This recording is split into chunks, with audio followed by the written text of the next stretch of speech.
From CNN, we have an update. Ladies and gentlemen, this is the craziest story I've seen in a long time. Let me just lay it down for you. Liberals organized a massive protest, the No Kings protest. In Utah, volunteer peacekeepers associated with the organizing group, which is called the 50501 movement, started shooting into a crowd of people and killed a guy. Let me say this for you again.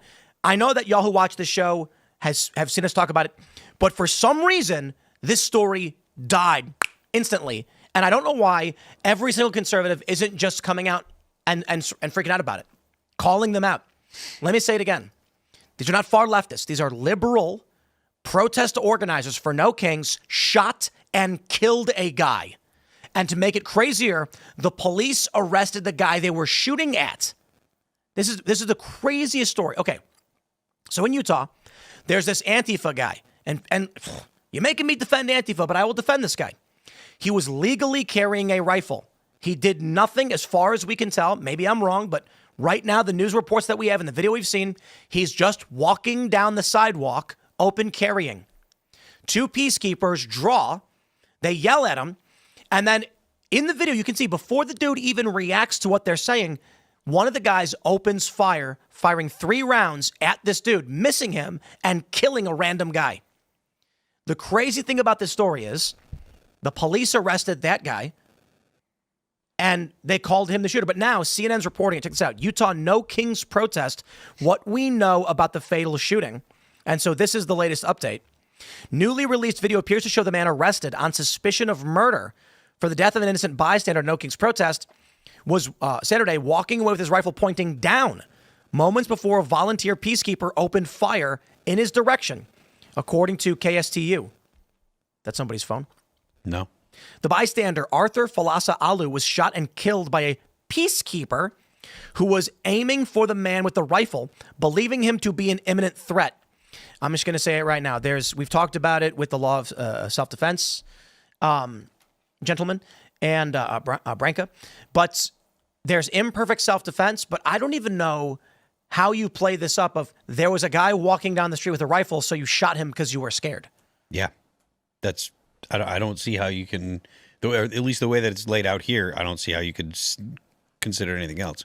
Well, They say they ordered Gamboa to drop the weapon before one opened fire on protesters. Witnesses reported Gamboa was holding the rifle in a firing position and running towards the protesters after being confronted by the peacekeepers. No, I think he just grabbed it and started running away from the guys who were shooting at him for no reason. Now, what's really crazy is this. Panic spread throughout the area. Everybody runs for safety. Peacekeeper fires 3 rounds, fatally wounding Alu and shooting Gamboa, who got a graze wound. They say detectives have developed probable cause that Gamboa acted under circumstances that showed a depraved indifference to human life, knowingly engaged in conduct that created a grave risk. They're covering up for the fact that liberal protest organizers shot and killed the guy. They say he remains in custody. So they basically point out that after the peacekeepers with the 50501 movement opened fire, people started pointing to the Antifa guy with the rifle. So the cops arrested him. And now I think the police are helping the Democrats cover this up. I mean, it sounds like that's the case. I mean, it just proves the point that the No Kings protest, it really isn't a serious protest. It's basically a pre-planned media circus, and any sort of narratives that don't align with the pre-planned narrative about the No Kings protest are sidelined. And of course, I mean, CNN is at least running a story about it here, but I haven't really seen much at all about it up to this point. And the way it's told is somewhat biased, and this is even CNN kind of post reform. But I mean, the things that should also be mentioned about the No Kings protest is, I mean, it was old pretty much everywhere where there were gatherings. And there's just this general incompetence about the people too, right? I mean, just randomly firing, missing. These people they're basically not serious. And in some ways, it's actually a very different sort of protest versus what we've seen in LA with the migrants who are protesting out there, where that feels much more serious, much more violent in nature. This one, on the other hand, this feels like it's a bunch of boomers going out for a walk, and I don't know, somebody who shouldn't have even had a firearm most likely was firing. Yeah. I would like to say you know, people have talked about abolishing various institutions and organizations, but can I just say abolish CNN? You can say that. And I'm going to tell you why. Here's what they say.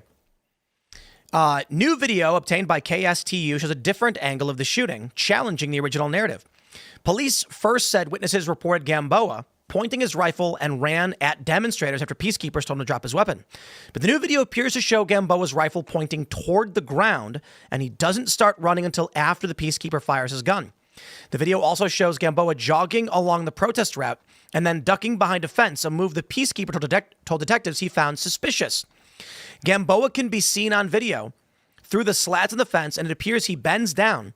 Police have said he removed his rifle from his backpack. The rifle cannot be seen in this video. CNN has not independently obtained or verified the newly released video. It's on X. You can just watch it. Yeah. There's numerous videos. They've zoomed in. They've edited it. It is wild for CNN to be like, a week later, we still haven't watched the video that's been on X for a week. It might be AI, though. Sure. But think about the type of lunatic you have to be to volunteer as a peacekeeper at the No Kings protest. Like, these are people who are George Zimmerman on steroids, like overly eager. I mean, they're crazy. Like, they probably wanted to end up in an altercation like that. Well, yeah, that's the problem with these protests is that it's the highest congregation of people with like low impulse control and emotionality in America. So they're fired up. And they're bored. hot, They're bored, and they just want to get out. Yeah. They're just waiting. There's adrenaline pumping. They're just like, oh, there's a Nazi, get him. And it's like, what do you think's gonna happen? You're gonna get a situation like this. It was inevitable. I was actually kind of surprised it took so long. They've raised $415,000 on GoFundMe for this guy. And I say, okay. He's a poor guy, dude. He's just walking down the street, minding his own business, and some liberal dude with an itchy finger just opens fire. And he had nothing to do with So this is the Antifa guy? No. This is a random guy. He's just walking down the street. You mean the guy that was shot? This is the guy who was shot and killed. Not the guy who was missed. Yeah. So the Antifa guy got grazed. They both got hit. But he got a graze when this guy got shot and killed. Mm-hmm. Yep. Unbelievable. Well, here's my question. Why aren't conservatives talking about it? Yeah, I'm just going to say this. I'm surprised conservatives are as far as they've gotten in the culture war. Seriously. Like, the left makes these videos. You know what? Never mind. I'm wrong about everything. Conservatives are winning. Okay, keep doing it, I guess. We start to make some progress, and then Elon Musk drops, like, by the way, the president should be impeached, and he's a pedophile. So it's like, anytime we actually make some progress, it just turns into just eating your own. One step forward, two steps back. Yeah, exactly. So it's like, that's just our tendency. It's like crabs in a pot. So it's like, yeah, we could seize on this, but there's a great battle going on Twitter that I got to get involved in. So, Well, what is it that the Republicans are mostly paying attention to now? It's Israel and Yeah. Iran, you know? And it's dividing the right, Yeah. Yeah. hilariously. Yeah, it seems to me right now, at least, that just a week or two ago, we had this divide between the populist right and the tech right that was emerging over this feud between Elon and Trump. But that's almost completely forgotten at this point. Yeah. And now the fight is between the isolationists and the neocons. And the question is will this be as easily resolved? Because unless Trump can find some sort of a middle path, he's going to leave one side or the other unhappy. And so I think that the risk here from a coalitional perspective is maybe even more significant than the divide that we saw between Trump and Elon. Do you think that Iran can do it without the United States' help? Do you think Iran can do it? I'm sorry. Israel Okay. can do it. Can take care of Iran without the U.S. help. I think that Israel has currently. I mean, Israel has started the war. 'Cause they claim to be able to do it. Yeah, Israel currently, I think, has an asymmetry in terms of the technology and the military capabilities that it has versus Iran. And so I think it's possible that they could do it themselves. I think if the U.S. were not defending Israel, they'd probably be in serious trouble.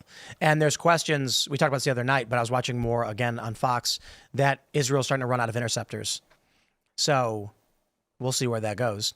But in regards to, I guess, the coalition and the left and what conservatives are paying attention to, maybe what ends up happening to the Democratic Party is that it really does turn into moderate MAGA versus conservative MAGA or something. What do you mean by that? There's going to be moderate neocon and disaffected liberal types. and then you're going to have the staunch conservative anti-war. Like, basically, the left is excised in its entirety.